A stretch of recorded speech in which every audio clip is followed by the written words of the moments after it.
So, everything that is on my mind in regards to hockey is all about the Vancouver Canucks. So I gotta go out there, take a look at some articles, read some extra things regarding other teams that I fancy, and bring them to you here in separate videos. Which is what we're doing here today because we had ourselves a recent article by David Pagnotta on the fourth period that essentially goes over what you could say is the Montreal Canadiens' 5th overall trade plan.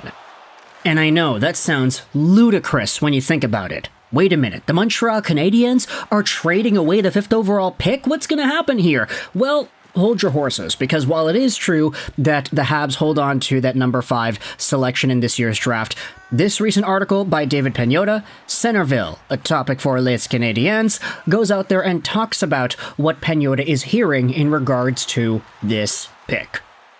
This article will be linked in the description. There's a lot in it about Montreal Canadiens stuff. There's also a conversation about defensemen and who could get traded there, but that's another conversation for another video. I wanted to focus on the 5th overall pick because obviously it's a really big deal, right? I mean, David Reinbacher was taken 5th overall last year. He's looking to be a stud. If the Montreal Canadiens have themselves another stud drafted at 5th overall, it could very well change the outcome of their franchise. But if you go over to what Pagnotta writes, he opens up the entire article by talking about how Nick Suzuki owns the top center spot in Montreal. That won't change anytime soon, but depth at center is always a topic that surrounds the Canadiens, and some wonder what direction they'll go in this summer after acquiring 2 centermen ahead of each of the last NHL drafts. Armed with a deep prospect pool led by what seems to be 50 highly touted defensemen, I jest, Habs GM Kent Hughes plans on cooking once again this June and is likely to use some of that defensive depth to add up front. The question is, though, will that come in the form of another center or in a top 6 winger? Some teams are being told by Hughes that the Canadiens are not in the market for help up the middle. The message appears to be that Kirby Dach will be given the opportunity to own the team's second-line center spot next season, while Alex Newhook may either move to the wing or take over a third-line center role. Okay, so far, the article's pretty tame. It's just saying, okay, maybe the Canadiens don't really need help at center because they have Dach, because they have Newhook. If it's going to be Suzuki, Dach, Newhook in that order, you're looking pretty good. And apparently, according to what Pagnotta is saying, Kent Hughes is saying to other NHL teams, nah, sorry, we're not really looking for a center. We got these 3 guys. We're rolling with it. Other teams, though, according to David Pagnotta, they are not buying that mindset. And some of these other teams seem to think a lot of Montreal's decisions this summer will be determined around or during the NHL Draft. Specifically, if Caden Lindstrom is or isn't available at number 5. Okay, so other GMs are calling Kent Hughes' bluff. Interesting. Let's read on to the final paragraph of this thought here. Caden Lindstrom is ranked 3rd among North American skaters by NHL Central Scouting after projected 1st overall pick Macklin Celebrini and NCAA defenseman Artyom Levshunov. On the international side, the top 3 is led by defenseman Anton Silayev, followed by right wing Ivan Demidov at 2 and center Konsta Helenius at 3. There is growing belief that Lindstrom is high on Montreal's draft board, but if he's not available at the 5th overall spot, Kent Hughes could move the pick. So, the same conversation is bringing itself up like we had a few days ago. If you remember this video, we discussed the idea of Montreal trading Josh Waugh to the Columbus Blue Jackets in order to go from 5th overall to 4th overall.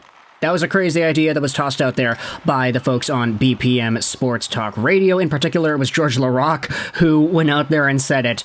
But that was a crazy idea because is the price to go from 5 to 4 really worth as much as a Josh Waugh could be worth?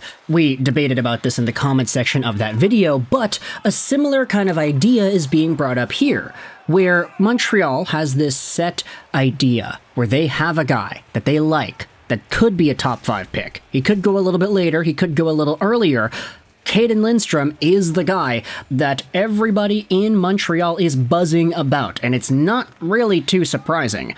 A lot of the stuff that we've been hearing about whom it is the Canadiens want revolves usually around Lindstrom. Lindstrom himself was talking about Caulfield and Slafkovsky and how he would like to be that guy.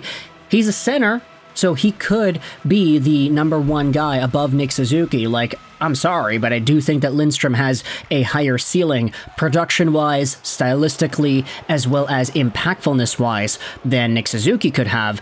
But that's just, projections for a top 5 guy who is currently 18 years old. Nick Suzuki is literally 7 years older, and he's doing good things in the NHL right now, so who's to say where that conclusion lies? But realistically, we had talked in the last video about trading from 5 to 4 because of the idea that was floated out there that said that Montreal needs to get either a Lindstrom or a Demidov.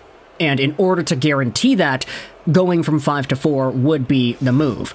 Now, I brought up the hypothetical question, okay, what if the draft doesn't really go the way that it plans to go, and Chicago and these other teams up top, they don't end up taking defensemen? What if the draft in the top 3 just ends up going Celebrini, Demidov, and then Lindstrom?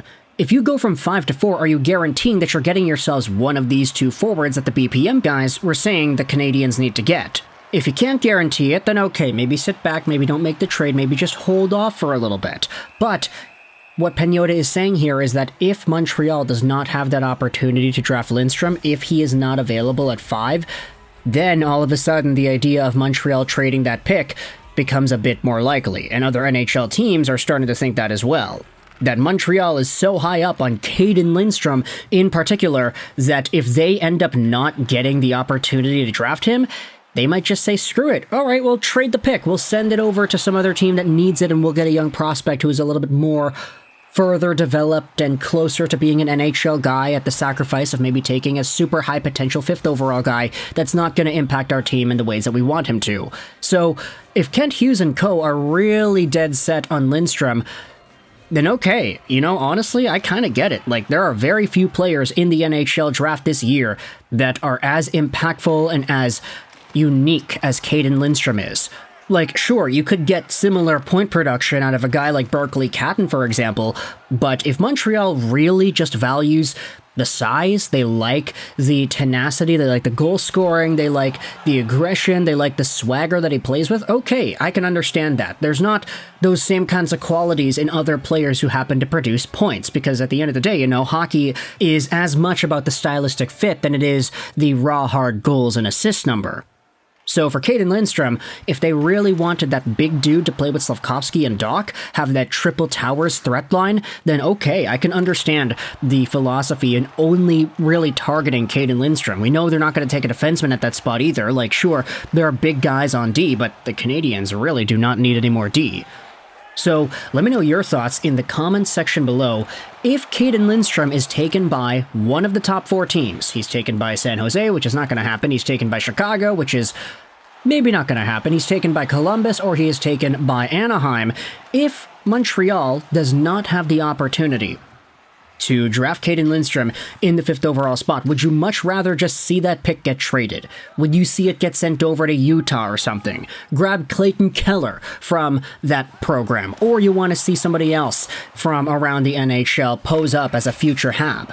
What are your thoughts about the philosophy of only drafting a Caden Lindstrom? And if it's not Lindstrom or Demidov, who is it that you think the Canadiens should draft instead? Berkly Catton's name has been a really popular one, so I feel like he might be the default answer, but you can let me know your thoughts in the comments section below all about that. So, article will be linked in the description. There's a lot more that Pagnotta writes about in regards to the Canadiens and their future plans, but I just wanted to focus on the 5th overall thing because that is a really big topic, and I think there's a lot of room for discourse when it comes to deciding what it is the Canadiens could, would, or should do with that selection. So, thoughts in the comment section below. I hope you enjoyed this video.